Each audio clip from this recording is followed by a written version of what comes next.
اتحاد اتنی بڑی دولت ہے. اللہ کے نبی صلی اللہ علیہ وسلم فرماتے ہیں نماز ہم مؤخر نہیں کر سکتے، جہاد میں بھی ہم نماز وقت سے لیٹ نہیں کر سکتے. آج ہم نے سمجھا ہی نہیں دین کو.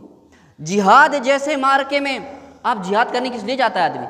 جہاد کرنے اس لیے جاتا ہے کہ اللہ کا کلمہ بلند ہو، لیکن وہاں بھی نماز معاف نہیں ہے. نماز کا وقت ہو، آدھے لوگ نماز پڑھیں گے، پیچھے لے کر کھڑے رہیں گے سب بندی حفاظت کرنے کے لیے، آدھے لوگ نماز پڑھیں گے. وہاں نماز معاف نہیں ہے. کہا کہ 2 رکعت پڑھ لو نماز جہاد کے موقع پہ، لیکن نماز معاف نہیں ہوگی. ہم کون سا جہاد کریں؟ گھر بیٹھے ہوئے ہیں، ٹائم ہے، ریان ہے، وہاں جا کر کے کہتے ہیں بزی ہیں. وہاں تک ہم نماز نہیں پڑھتے. جہاد کے موقع پہ نماز معاف نہیں. لیکن ایک ایسا عمل ہے جس موقع پہ اللہ کے نبی صلی اللہ علیہ وسلم نے کہا کہ اگر وہ کام ہوتا ہو تو تم نماز لیٹ کر سکتے ہو. کون؟ 2 بھائیوں کے بیچ میں صلح کروانا. یعنی نماز کو مؤخر کیا جا سکتا ہے، 2 بھائیوں کے بیچ میں صلح کروانا. یعنی اللہ رب العزت نے یہ کہا کہ وقت کی قربانی دے دو اپنے 2 بھائیوں کے بیچ میں صلح کروانے کے لیے. لیکن وہ آدمی کتنا بدبخت ہے جو 2 بھائیوں کو لڑانے کے لیے اپنی نمازیں گواتا ہے، 2 بھائیوں کو لڑانے کے لیے آپس میں فتنہ اس کی بات ادھر پہنچاتا ہے اور غلط باتیں پہنچاتا ہے. اللہ کے نبی صلی اللہ علیہ وسلم فرماتے ہیں کہ جھوٹ، اگر 2 بھائیوں کے بیچ میں صلح ہوتی ہو تو جھوٹ بول دو. وہاں پر جھوٹ بولنا جائز ہے 2 بھائیوں کے بیچ میں صلح کروانے کے لیے. کیسے بولو گے جھوٹ اس موقع پہ کہ یار تم اس کے بارے میں ایسا سمجھتے ہو، اس کو تو میں اچھا سمجھتا ہوں، وہ تو تمہارے بارے میں بڑی اچھی باتیں کر رہا تھا. آپ یہ جھوٹ بول سکتے ہو 2 بھائیوں کے بیچ میں صلح کروانے کے لیے. تو کہا نماز وہاں پہ لیٹ کی جا سکتی ہے. آپ دیکھیں اللہ کے نبی اللہ رب العزت نے قرآن کریم کے اندر نے فرمایا والذی ایدک بنصرہ وبالمؤمنین والف بین قلوبہم لو انفقت جمیعا ما فی الارض ما الفت بین قلوبہم، کہ وہی اللہ ہی کی ذات ہے جس نے اپنی مدد سے تیری مدد کی اور مومنوں کے بیچ میں پیار محبت الفت ڈال دی. اگر تو زمین کے سارے خزانے لٹا دیتا تو یہ مومن آپس میں بھائی نہیں بن سکتے تھے. پتہ کیا چلا؟ پتہ یہ چلا کہ روپے پیسے یہ مومنوں کے بیچ میں الفت محبت نہیں پیدا کر سکتے. کوئی یہ سوچے کہ میں کسی کی دل کی محبت پیسے سے خرید لوں گا، نہیں ہو سکتا. کوئی یہ سوچے کہ میں پولیٹیکل پاور سے لوگوں کی محبت خرید لوں گا، نہیں ہو سکتا ہے. کوئی یہ سوچے کہ میں اپنے روب و دبدبے کے ذریعے سے لوگوں کی دلوں کی محبت کو خرید لوں اور ان کے آپس میں ایک جوڑ دوں، نہیں ہو سکتا. یہ اللہ کی طرف سے نعمت ہے کہ مومنین آپس میں بھائی بن جائیں، یہ اللہ ہی کی طرف سے ہوتی ہے. لیکن اس محبت کو جو ختم کرنے کی کوشش کرے وہ کتنا بڑا انسان اللہ رب العزت کی بارگاہ میں کتنا بڑا مجرم انسان ہے. تو شیطان کی ایک چال ہوتی ہے کہ وَلَٰكِن فِي التَّحْرِيشِ بَيْنَكُمْ، تمہارے بیچ میں آپس میں ایک دوسرے کو بھڑکا کر کے کیا کرتا ہے؟ دشمنیاں ڈالتا ہے. اصل مقصد سے تمہیں بہکانے کی کوشش کرتا ہے. آج ہم سماج کے اندر دیکھیں کہیں لڑائی جھگڑا ہے مال و مسلمانوں کے بیچ میں پراپرٹی اور جائیداد کو لے کر کے جھگڑا ہے، کہیں برادری کو لے کر کے جھگڑا ہے، کہیں شہرت و جاہ کو لے کر کے جھگڑا ہے، کہیں نام و نسب کو لے کر کے جھگڑا ہے. لیکن آپ دیکھیں ایک یوسف بن تاشفین اللہ کے نبی صلی اللہ علیہ وسلم کی زندگی میں ہمارے لیے بہترین نمونہ ہے، صحابہ مہاجرین کی زندگی میں ہمارے لیے بہترین نمونہ ہے. لیکن میں تھوڑا ہٹ کر کے ایک یوسف بن تاشفین کے آپ ان کی زندگی پہ غور کریں تو آپ کو بہترین نمونہ ملے گا. آپ دیکھیں اسپین کا نام ہم سب نے سنا ہے، اسپین اندلس کو، جہاں پہ مسلمانوں نے 800 سال حکومت کی. شروع کے 300 سال جب حکومت کی وہاں پر 300 سال شاندار انداز میں چلتے رہے.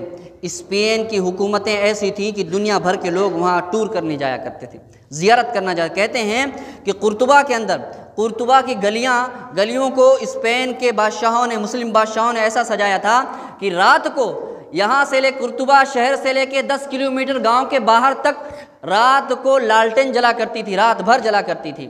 اور کتنا 1000 لیٹر زیتون کا تیل جلایا کرتا تھا مسافروں کی آسانی کے لیے. آج مسلمانوں کی حالت دیکھیں، یعنی جو سوشل لائف ہوتی ہے اس کے بارے میں تمیز ہی نہیں. اور یہ سب دینے والے اسٹریٹ لائٹ کا خیال دینے والے کہ سڑکوں پہ درخت لگانا چاہیے، سڑکوں پہ لائٹ لگانا چاہیے، یہ خیال اور سوچ دینے والے مسلم بادشاہ تھے.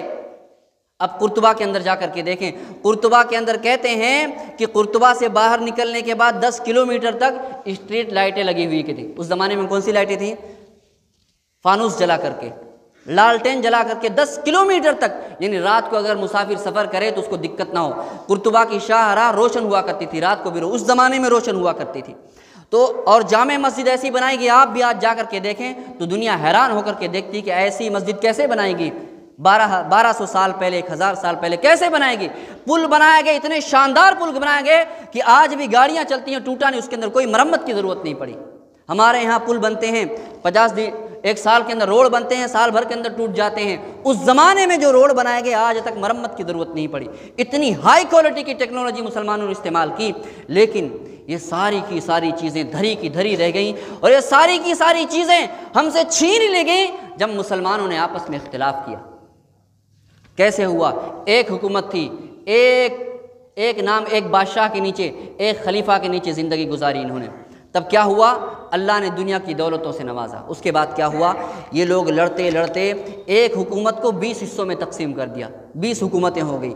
اب حالت یہ ہو گئی ان لوگوں کی، اسپین والوں کی حالت یہ ہوئی کہ جب ایک بھائی دوسرے بھائی سے جنگ کرتا، دوسری حکومت پہ قبضہ کرنے کی کوشش کرتا، اور ہتھیار کی کمی ہوتی تو عیسائیوں کو ٹیکس دے کر کے ہتھیار خریدتا، ان سے فوج منگاتا، اپنے ہی مسلمان بھائی کے شہر پہ حملہ کرتا، اسے لوٹ لیتا۔ اب وہ کمزور ہوتا تو پھر یہ اسی عیسائی بادشاہ کے پاس جاتا، عیسائی بادشاہ اس کو بھی ہتھیار دیتا، اس کے ساتھ فوجیں لے کر کے اس کے اوپر حملہ کرتا، دونوں کی بینڈ بجا دیتا، اور دھیرے دھیرے مسلمانوں کی حکومتوں پہ قبضہ کرنے لگ گئے۔ یہاں پر رکے، اب آتے ہیں افریقہ کے، اس پر آتے ہیں، اس کا لنک اب آگے قصہ سمجھ میں آئے گا آگے۔ اب افریقہ کے اندر آپ دیکھیں، افریقہ جیسا صحرا بیاباں جہاں کھانے پینے کی کوئی چیز نہیں، وہاں 2 قبیلے ہوا کرتے تھے سنہاجہ نام کے، سنہاجہ اور لتمونہ قبیلے 2 ہوا کرتے تھے۔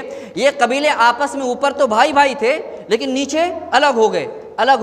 اب یہ دونوں قبیلے پہلے مسلمان تھے، ان کے باپ دادوں نے اسلام کے لیے بڑی قربانیاں دی تھی، لیکن اب ان کی حالت یہ ہوئی، دین نہ رہا ان کے بیچ میں، دین کی تعلیم نہ رہی، تو یہ لوگ کیا کرتے تھے؟ صرف آپس میں جنگ کرتے، کھانے کے لیے جنگ کرتے۔ کیا کرتے؟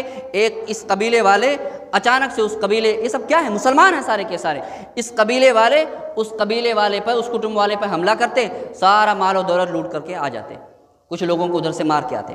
اب وہ تو ٹوٹ گیا، اس کے نوجوان مارے گئے، اس کا مال و جائیداد گیا، وہ فوراً بدلہ نہیں لے سکتا۔ اب اس قبیلے والا بدلے کی بھاونا سے جیتا، سال بھر تیاری کرتا، 2 سال تیاری کرتا، تیاری کرنے کے بعد 2-3 سال کے بعد پھر اس کے اوپر حملہ کرتا، اس کو لوٹتا، اس کے جوانوں کو مارتا۔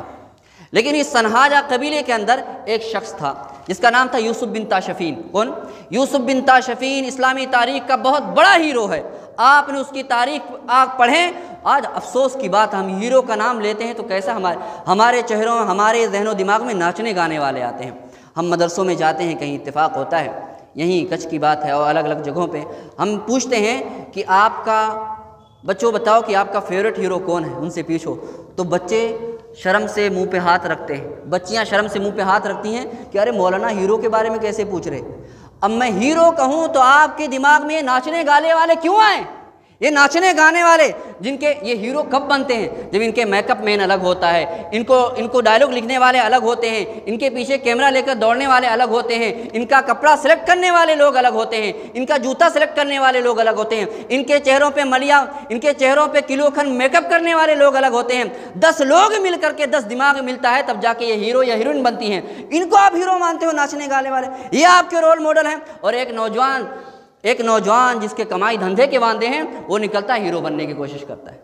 آپ سوچو تو صحیح، اس کے پیچھے پوری میڈیا ملی ہوئی ہے، اس کے لاکھوں کروڑوں کی کمائی ہوتی ہے، تب جا کر کے وہ ہیرو آپ ایسے لوگوں کے ہیرو، ناچنے گانے والوں کو ہم جب ہیرو کہیں تو ہمارے دماغ میں صحابہ لوگ کیوں نہیں آتے ہیں؟ خالد بن ولید کیوں نہیں آتے ہمارے ذہن و دماغ کے اندر؟ جب ہیرو کہا جائے تو نبی کریم صلی اللہ علیہ وسلم کی زندگی کیوں نہیں آتی ہمارے ذہن و دماغ میں؟ ابو عبیدہ بن جراح جیسا قائد ہمارے ذہن و دماغ میں کیوں نہیں آتا؟ تو اسلامی تاریخ کا ایک ہیرو کون تھا؟ یوسف بن تاشفین۔ یہ قبیلے جب آپس میں لڑا کرتے تھے، یہ قبیلے چھوٹے چھوٹے قبیلے جب آپس میں لڑا کرتے تھے تو یہ جو یوسف بن تاشفین نام کا آدمی ہے، یہ کیا کرتا؟ شکار کے لیے نکل جاتا۔ لوگ اس کو کہتے کہ تیرے اندر خاندانی غیرت نہیں ہے، یار ہمارے نوجوان مارے گئے ہیں، ہمارا مال لوٹا گیا ہے اور تو ہمارا ساتھ نہیں دیتا ہے۔ تو یہ کیا کہتا کہ میں مسلمانوں کے خلاف، مجھے پسند نہیں ہے۔ اس کو کہتے کہ یہ بزدل، اس کو تانا دیا جاتا کہ تو بزدل ہے، یہ جنگ میں نہیں جاتا۔ لیکن اس نے کیا کیا؟ اسے ایک عالم ملا، اسے عبداللہ بن یاسین نام کا ایک ایسا شخص ملا جو مکہ سے عمرہ کر کے گیا اور وہاں پہ دعوت و تبلیغ کا کام کیا۔ یوسف بن تاشفین اس سے جا کر کے جڑا، اس سے دین سیکھا اور اسے اسلام کے معاملات کو سمجھا۔ تب جا کر کے اس نے کیا کیا؟ کہا کہ اس آپسی لڑائی جھگڑے کو ختم کرو، یہ جو لڑائی جھگڑا ہو رہا ختم کرو۔ اس نے اپنی حکمت سے، اپنے تدبر سے، دینی علم کی مدد سے دونوں قبیلوں کو ایک کیا۔ جب اس نے ایک کر لیا تب لوگوں نے اسے اپنا سردار بنا لیا۔ کس کو؟ جس کو پہلے کہتے تھے یہ بزدل ہے، یہ بزدل ہے، اسے اپنا سردار بنایا۔ کیوں؟ کیونکہ اس نے دونوں قبیلوں کو ایک کر لیا۔ دونوں قبیلوں کو جب ایک کیا تو خاندان کے اندر پرمپرا تھی کہ جو ان کے باپ داداؤں کی جو تلوار تھی، جن تلوار کے ذریعے سے ان کے باپ داداؤں نے دشمن کے چھکے چھڑائے تھے، وہ خاندانی تلوار لا کر کے یوسف بن تاشفین کو دی گئی کہ اس تلوار کا حق آپ ہی ادا کر سکتے ہو، اس کو اپنے پاس رکھو اور ہمیں ترقی کی منزلوں پر لے چلو۔ یوسف بن تاشفین نے اس وقت اس تلوار کو نکالا اور کہا، اس تلوار کو نکالنے کے بعد کہا کہ اللہ کی قسم، تم نے مجھے زندگی بھر بزدلی کا طعنہ دیا ہے، میں نے زندگی بھر یہ قسم کھائی تھی کہ میرا تلوار مسلمان کے خلاف نہیں اٹھے گا، میرا ہتھیار کسی مسلمان کے خلاف نہیں اٹھ سکتا ہے، میرا ہتھیار اٹھے گا دشمن اسلام کے خلاف اٹھے گا، اسلام کے دشمنوں کے خلاف میری طاقت و قوت لگے گی، جو اسلام کے خلاف دن رات پروپیگنڈا کرتے ہیں۔ ادھر اس کو بادشاہ بنایا گیا، ادھر سے اندلس سے خبر آتی ہے، وہ جو سنا پہلے آپ نے کہ 20 حکومتیں، چھوٹی سی ملک کے اندر 20 حکومتیں ہو گئی تھیں، عیسائیوں نے حملہ کیا ان کے ملک پہ قبضہ کرنے سے۔ ادھر سے کچھ لوگ آتے ہیں کہ یوسف بن تاشفین ہماری مدد کرو، ہماری حکومت ہمارے ہاتھوں سے جا رہی۔ آپ دیکھو وہ بادشاہ تھے 300 سال حکومتیں کی تھی، 350 سال حکومتیں کی تھی، لیکن آج حالت یہ پہنچی کہ انہیں عیسائی ان پر حملہ کر رہے ہیں، انہیں اپنے گھر کے لالے پڑ رہے ہیں، اپنی زمین چھوڑنے کا موقع آ رہا۔ لیکن یہ دیکھو ایک بندہ جو اللہ کے دین کے لیے مسلمانوں کے خلاف اس نے طعنے سہے، صبر سے کام لیا تو اللہ نے اس کو بادشاہ بنایا۔ دیکھ رہے آپ، وَتُعِزُّ مَن تَشَاءُ وَتُذِلُّ مَن تَشَاءُ، جسے چاہے وہ بادشاہ بنا دے، جسے چاہے عزتوں سے نوازے اور جسے چاہے ذلیل رسوا کر دے۔